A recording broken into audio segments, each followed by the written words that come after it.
everyone, I'm Hone, and it is Friday, so that means it's time for another MTG Top 10. This week, we're looking at the best bounce spells in the game's history. Bouncing is a predominantly blue effect that returns a permanent or permanents to their owner's hand. These effects aren't quite removal, instead they often provide you with tempo by bouncing something that your opponent now has to play again, and you do it at a cheaper cost than whatever they had to play, making them pay the mana cost all over again, while also slowing their attacks. To qualify for this list, a card had to be capable of bouncing a creature at least, and it isn't just instants and sorceries. Permanents that can bounce stuff are also eligible for this list. Before we get started, a quick reminder on how I score these. Pro Tour, Legacy, and Vintage Championship top 8s are all worth 2 points, and Grand Prix top 8s are worth 1 point. Now let's move to number 10. At number 10, we have what is perhaps the most iconic of the bounce spells because of how old it is, and that's Boomerang, which has the flexibility of bouncing any permanent, even lands, which isn't something we see much these days. After its first printing, it picked up one standard Pro Tour top 8 in 1996, in a deck built around the incredibly obnoxious card Stasis. It could serve the role of allowing you to bounce your own Stasis at the end of your opponent's turn so that you could untap, play some stuff, and then replay Stasis. It got reprinted in several core sets and made an impact on Standard again in 2005 and 2006, where it put up a Pro Tour top 8 in blue-black control, but it also made top 8s in what is one of the wackiest Tier 1 decks ever, a deck called Owling Mine. This deck played a ton of symmetrical card draw effects and bounce effects and sought to kill the opponent with Ebony Owl Netsuke. When the deck was going right, your opponent could never empty their hand and quickly die to the artifact, and Boomerang helped with that. It could bounce creatures, sure, but it had extra value for its ability to bounce lands. Making your opponent replay lands meant they were behind on mana, which meant they could cast fewer spells, just what the Owl wanted. It also saw a lot of play in various extended control decks, primarily in the much-dreaded Psychotog deck. It has a couple of Grand Prix top 8s in Modern too, one in a Splinter Twin deck before that deck got banned, and one earlier this year in another wacky Tier 1 deck, Taking Turns, which aims to take a ton of extra turns in a row to win the game. That top 8 was its first in 5 years, but it could be a sign of more to come. At number 9, we have a bounce spell that comes with a cantrip, Repulse. Sure, it can only return creatures, but adding a card draw effect to a bounce effect is pretty powerful. Simultaneously setting your opponent behind on board and digging deeper into your deck is exactly what a control deck wants to be doing. It had 2 top 8s at the Invasion Block Pro Tour in 2001, one in blue-white control and the other in blue-black control. Standard is where it really shined though, showing up in control decks, primarily in those featuring the already mentioned Psychotog, a deck that countered, burned, and killed everything you tried to do, while slowly building up the fuel for a one-hit kill with the Psychotog. It didn't make the cut in extended versions of Psychotog though, which switched to our number 10, Boomerang. It hasn't seen play since rotating out of Standard. At number 8, we have what is arguably the most efficient bounce spell on this list because it can bounce any non-land permanent for only a single blue mana, and that's Chain of Vapor. The catch is that Chain of Vapor does let your opponent cast the spell if they sacrifice a land, but that's where the chain part comes in because it can go on forever if you and your opponent decide to give up all your lands. This is from a cycle of chains in Onslaught. This is probably the best in the group.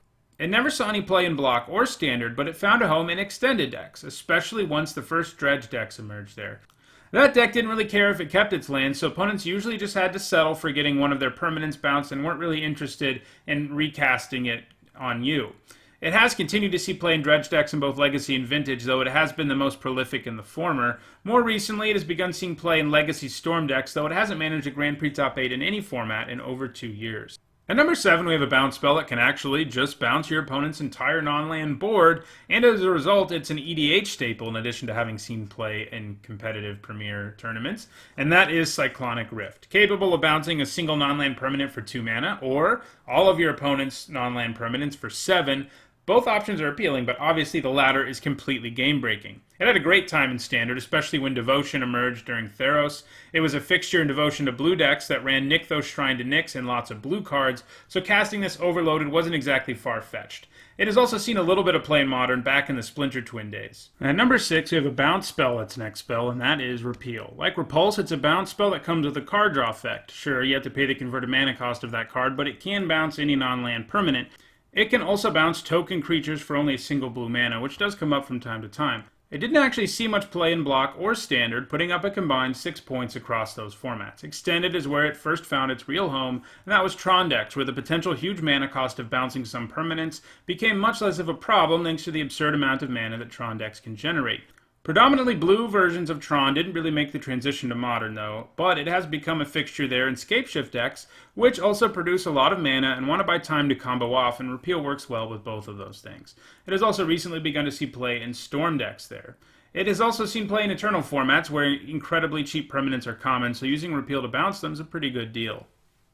At number 5, we have a bounce spell that also damages the opponent, and that is Vapor Snag. Vapor Snag is very efficient at what it does. Sure, it can only target creatures, but those are often the most important things to bounce anyway, and adding a damage to that is pretty nice. This made it appealing to more than just control decks, because it could so efficiently bounce an opponent's expensive blocker, making them recast it, take a damage, and not block your attacks very effectively. As a result of its efficiency, it has seen play in multiple formats, with Standard being where it was the most dominant. It fit perfectly into Delver of Secrets decks, which was an aggro control deck which wanted as many cheap spells as possible and to kill the opponent with a quickly transformed Delver, and Vapor Snag helped them do that in multiple ways. In Modern, it has seen play in Splinter Twin, Affinity, Merfolk, and of course also in Delver. It has seen play in Legacy too, most recently last year, once again in Delver, though its inclusion isn't very widespread in that format's version of the deck. Meanwhile, Delver decks in Modern are pretty down right now, but I think we can expect to see more Vapor Snags if it ever rebounds. At number 4, we have a creature who can return spells to the owner's hand, as well as permanents, and that is Venser, Shaper, Savant. Creatures that are capable of bouncing things are very powerful. This is because they allow you to build your own board while putting your opponents back on board at the same time. Venser comes with the added flexibility of also having flash, so he's basically an instant, so he doesn't have the downside most creature-based bounce spells have, and he can also basically remand spells and make opponents recast those too, which is a powerful and fairly unique effect in Magic, though we did just recently see Unsubstantiate. As a result, Venser has made appearances in multiple formats over the years. His incredible level of power was known pretty early, and he dominated the Time Spiral block format, putting up 12 Grand Prix top 8s across 3 different Grand Prix between June and July of 2007, with his most common home being Blue-Green Control. That means that half of all those Grand Prix top 8s were decks with Venser in them. He had a good time in Standard too, primarily in decks looking to abuse that powerful Into the Battlefield trigger, which included Makeshift Mannequin and Revelark decks, both of which could bring Venser back from the graveyard very efficiently. In Extended, Venser found his way into a variety of decks, Fairies, Tezzerator, and Blue-Green Tron. Legacy has also seen a fair amount of Venser, with his most popular home there being Blue-White Miracles before the banning of Sensei's Divining Top. At number 3, we have a creature who can bounce other creatures that was banned out of Standard, and that is Reflector Mage. Reflector Mage was an incredibly powerful bounce creature. Sure, it can't bounce any permanent or return spells, and it doesn't have flash like Venser, but it makes up for that, at least in part, by making it so that whatever it bounces can't be recast for an entire turn, which in the later part of a game can basically be a time walk on your opponent. Reflector Mage was dominant in its time in Standard before appropriately getting hit with the Banhammer. While it was legal in Standard, it basically jumped from one incredibly powerful deck to another, playing a large role in how good those decks were. In its early time in Standard, it was part of the Rally the Ancestors deck, which could return the Mage from the graveyard along with a bunch of other creatures with powerful Into the Battlefield abilities.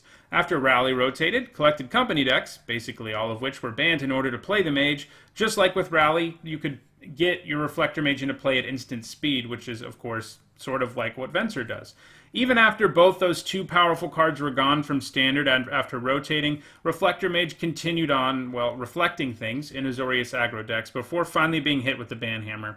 Reflector Mage has proven it isn't only powerful for Standard, though. It has found multiple homes in Modern, too, including Collected Company decks there, and more recently, the Human Tribal decks, which have been dominating Modern events for several months as of late. Reflector Mage will continue to see play in Modern and add to its resume. At number 2, we have a modal card that gives you the option to bounce, and that is Cryptic Command. This card does a ton of work. Any 2 modes on the card is certainly worth 4 mana. The card is probably casted as a counterspell the majority of the time, with the bounce effect and the card draw effect being the most common partners, but obviously any combination is a possibility with this card. Its power was clear even in the block format where it put up tons of Grand Prix top 8s, primarily in Fairy decks. In Standard it did pretty much the same thing, Fairies being its most common home, but it also saw play in all manner of blue decks, including Makeshift Mannequin, Reanimation decks, Pickles, and Merfolk. Fairies were also good in Extended, which meant Cryptic Command saw play there as well, and also in various blue-based control decks, including Tezzerator. It has seen the most play in Modern, once again in Fairies, as well as in Delver, Cobblade, Scapeshift, Splinter Twin, and most recently in Blue Moon. At number 1, we have the only Planeswalker on the list and another card familiar with the Banhammer, and that is, of course, Jace the Mind Sculptor. Jace was part of one of the most dominant Standard decks of all time in the aggro control deck known as Cobblade, which played a ton of cards that were card advantage engines, like Squadron Hawk, Stoneforge Mystic, and good old Jace here. Jace came with 4 abilities, something no Planeswalker had at the time, and one of them was the ability to bounce creatures. While the Brainstorm and Fate Seal effects were undoubtedly used more frequently, the -1 enabled you to deal with problematic creatures who might threaten Jace, at least temporarily. Jace also saw a lot of play in the last year of Extended, showing up in Fairies and Blue-White Control, before eventually being banned near the end of that format. And when Modern was created in 2011, Jace was preliminarily banned from the format, but he was recently unbanned earlier this year, and since he's begun to see play there in Scapeshift, Blue Moon, and various control decks.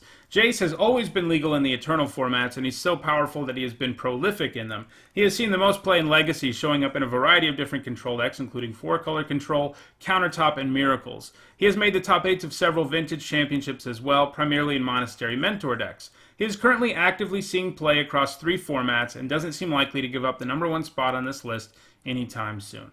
Well, that does it for this week's MTG Top 10. If you enjoyed it, don't forget to like it and share it so others can enjoy it too. If you want to make sure you catch future MTG Top 10s, don't forget to subscribe. Thanks for watching.